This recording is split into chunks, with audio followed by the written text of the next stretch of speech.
So I heard that you want to learn how to draw anime faces. What if I told you that everything you've been taught about drawing anime faces was a complete scam?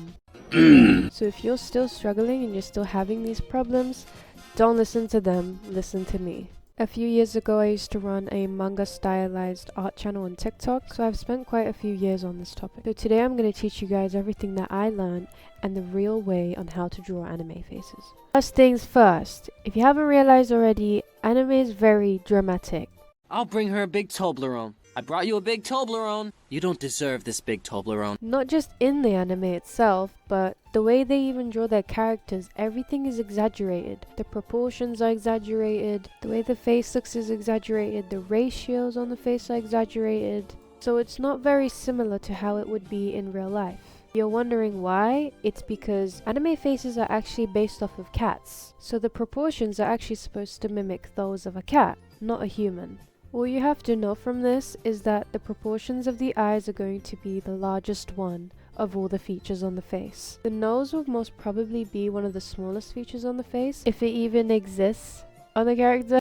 And then for the ears, you just want to start the ears where the eyes end. I want to talk about guidelines. Guidelines are very important when you're drawing anime characters. Please, for the love of God, no matter what you've heard from other people, start with the circle for the head. Even if you're not drawing manga, anime style, you always start with a circle for the head. And then you extend the jaw and the chin from the circle. Guidelines for the face come after you do the head. Please do not be one of those people who draw the guidelines for the face with a straight line coming down before you draw the jaw or the chin. You're most likely going to draw the chin way too long if you do this, and it's probably not going to look like the reference. I'm replaying back the video of me drawing Gojo in a slower speed so you guys can see what I mean by this. I first have drawn the circle for the head, then I've drawn the jawline, then I've extended it down to his chin and his neck, then I put the guidelines there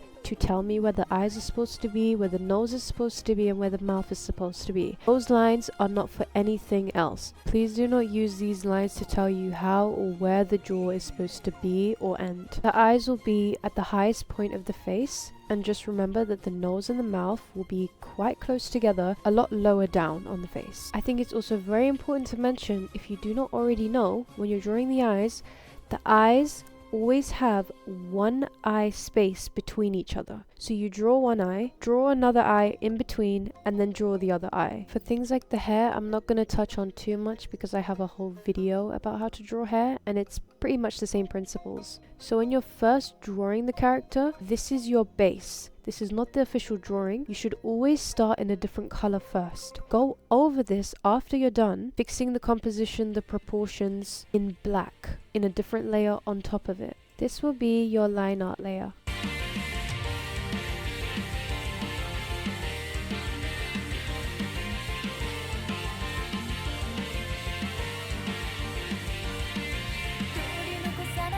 Now, if you didn't already know, what you can do to check if the proportions of the face are correct or if it looks funky is flip the canvas. You don't need to look away from the screen and then look back 5 minutes later. Just flip the canvas. That's what every artist does to check if there's any errors in the proportions or in the elements of the face. If you do notice any errors, take the lasso tool, the select tool, and circle the thing you want to change the size of, and then move it around, change the size, have fun with it until it looks correct. And while you're doing that, you can also unhide the layer underneath to see where the guidelines are supposed to be, so you can still get the composition correct. When drawing anime characters, you can't always apply the same principles for every single character, because although they're all anime, the art style is still a bit different for each and every different character. So look at that character and decide.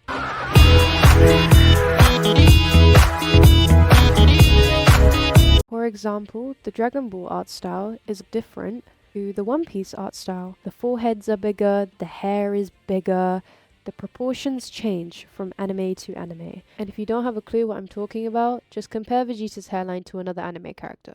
You're just mad you're not the legendary Super Namekian. Alright, bye Vegeta. Ah! Now this is gonna sound super obvious, but if you want to learn how to draw anime characters, you need to study anime characters. Find some characters you want to draw, look at how they're drawn, Notice their proportions. How big are the eyes? How small are the lips? Anime characters' mouths are normally very small, but if you look at someone like Luffy, his smile is huge on his face. Study the way the character looks, and if it looks wrong, don't get frustrated. Probably just haven't put enough time into learning how that character is supposed to look. And be honest, did you actually study how that character looks, or did you just look at the picture before drawing it and say, oh yeah, that's how it looks? I'll take a potato chip and eat it. You're trying to learn an already stylized form of art, so don't expect yourself to pick it up straight away right after you pick that pencil up and start drawing. Go throw yourself into traffic. So there isn't really a set formula on how to draw anime characters, but there are certain principles that you need to follow if you want to make your drawings look more like the references you're using. I really hope this video helps you guys out. If you guys want a more in-depth tutorial on how to draw anime hair, please let me know in the comments and I'll put that up sometime this week. Thank you for watching and I'll see you guys next time.